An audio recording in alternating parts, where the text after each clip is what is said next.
We have made bold historic decisions. We believe in the promise of Southern Cameroon State. I am a proud citizen of Southern Cameroon State.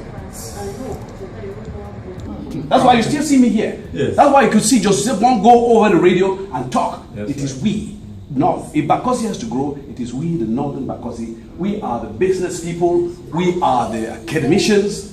You know, I mean, if you have in proportion, we are the hot guys. We are ready to die for anything. In Bakosi, if you say tomorrow, we say now. We want it now. I am still able to stand.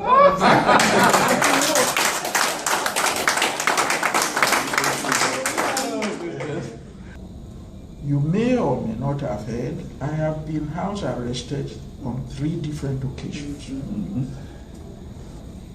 I expressed a wish to meet the Prime Minister. I saw him for the first time at the colloquium in Boya. I'd never met him. He listened to me and I was interrupted before all the bombs were landed. They told me that's not the way to see the Prime Minister. You write a letter applying for a date. He considers it. If he's ready to receive you, he will let you know when you should come again, and he will be happy to see you. I told them I was in Yaoundé for other business. It was merely a courtesy call. Apparently, somebody mentioned it to him. And when I got there, I said, well, it's been traditional for me to come and shake hands with every Anglophone Prime Minister, beginning with Achidi Achu, since he was here. And I just came to perform the ritual I'm accustomed to congratulate you for ruling us. He said, well, I'm glad to see you. Is there anything else? I said, yes. I said, your government speaks a lot of lies. You preach that we are one and indivisible. I said, that is not true. Because when you got your independence on 1st of January 1960, I had qualified as the first chartered accountant in London 3 years before. I was a married man and started reproducing. In fact, be that as it may, I then told him that when you say that Cameroon is one and indivisible, it's a lie. Because when you got your independence on 1st of January 1960, we were a British colonial territory under UN trusteeship. We were not there. When you entered the United Nations on 20th of September 1960, we were not there. So if you now say that we are one and indivisible, it is just not true. Because the moment you entered the UN, you were bound by the Constitution of the UN, which says that since the Second World War, they formed the United Nations. The question of a member state of the UN joining another territory was specifically provided in the Charter of the United Nations. They said, you can join anybody, but make an agreement in writing, signed by both of you, send a copy to us, and we will notify the world of your union. I said, do you think that I'm crazy? Saying that we are 2 separate countries can be a treasonable offense if, in fact, that is not true.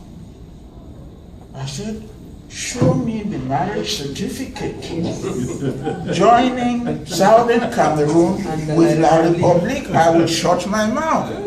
If there is no marriage certificate, it is a jumbo arrangement. I said, so sir, what you are saying and miseducating the younger people is just not true. And I said, I believe you just simply annexed us.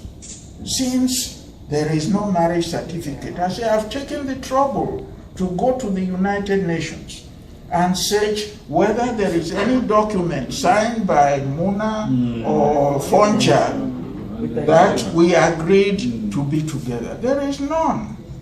So if I see a pretty girl and I say, come and stay with me, the fact that we are staying together doesn't mean we are married.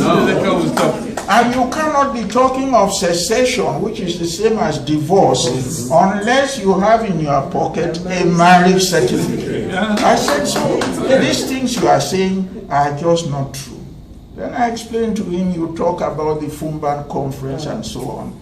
I said the constitution binding Southern Cameroon from the day Nigeria became independent was prepared by the Colonial Office in London on the 12th of September 1960.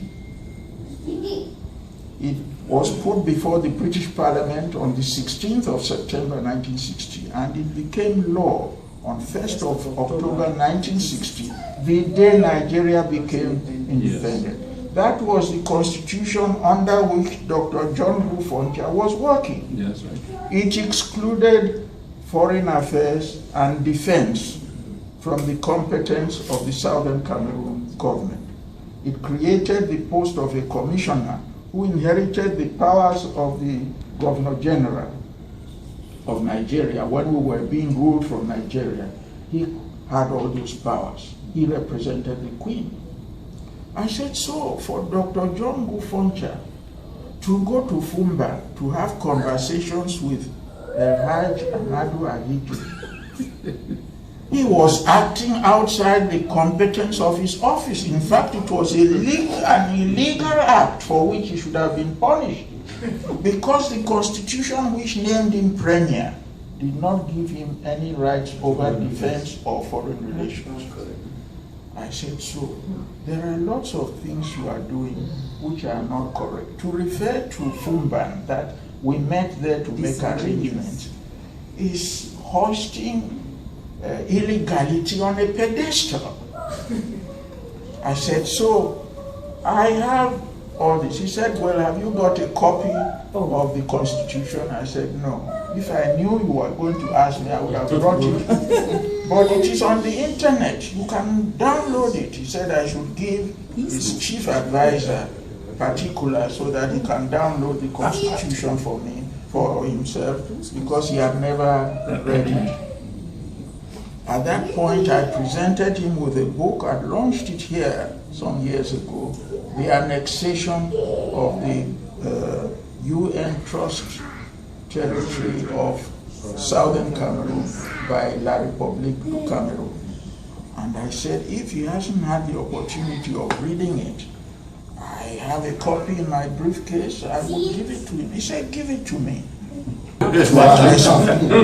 So he gave me another hour, and I knew the president always puts a security man to listen to everything an Anglophone prime minister say. I knew he was there, so I opened my bowel. And in fact, if what I am saying was not true, do you think they would have let me go without arresting me to try me? I challenged them. I say, if what I'm saying is not true, arrest me, take me to court, and I will be there to give evidence for my defense. They are frightened. They said, if we were to put this man in the witness box, the whole place will explode, because he will say so many things which... I will ask that members of the audience who have questions or who have things to say should indicate by show of hand, and we'll give them the opportunity to speak, to address questions, or to make comments. We are very open. So, ma'am, thank you. Maybe introduce yourself and then... Yes. Yes. I am called Genevieve Ndaga. Yes. I'm Northern Zone. Okay. What are we doing about it so that we move?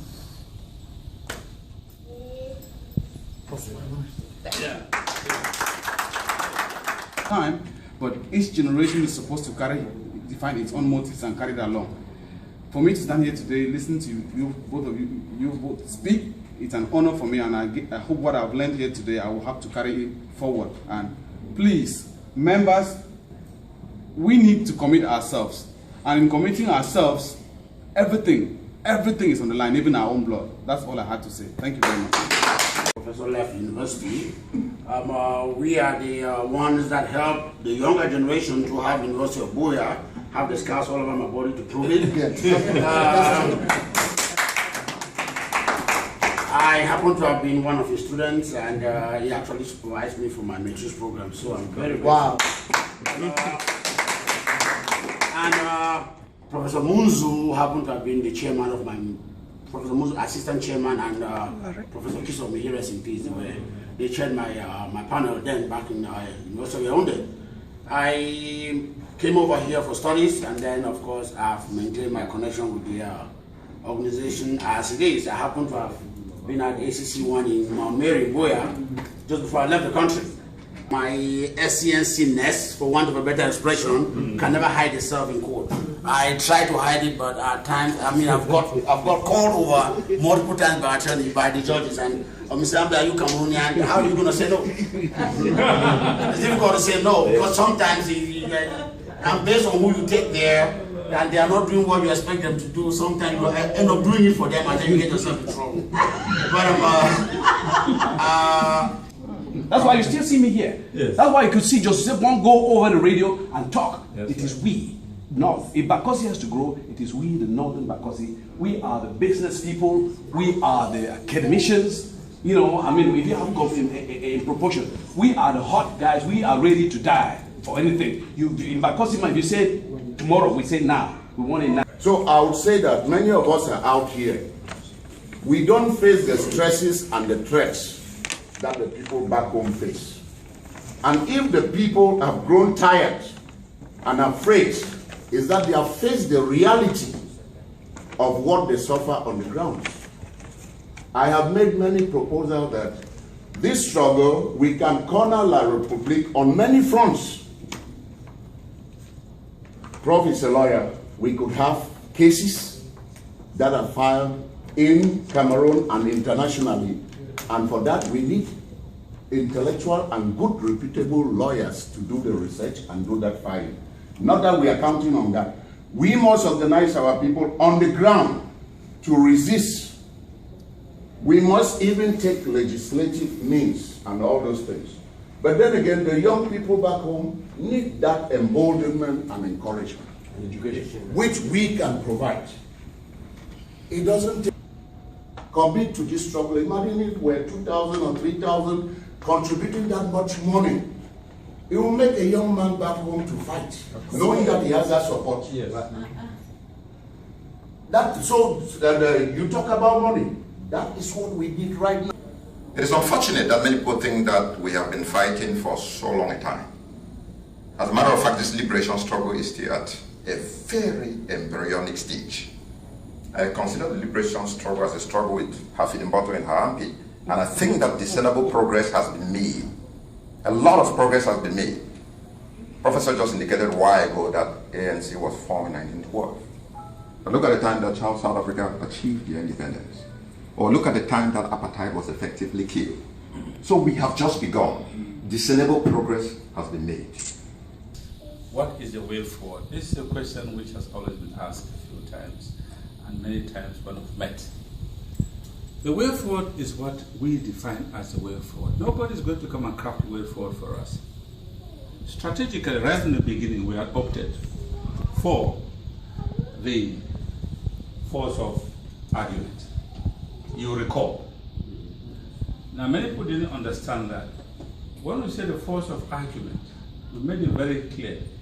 And if you look at the Bermuda Proclamation, we made it very clear. There are no options in this in which we are excluded. No option is off the table. But we are said we are patient people.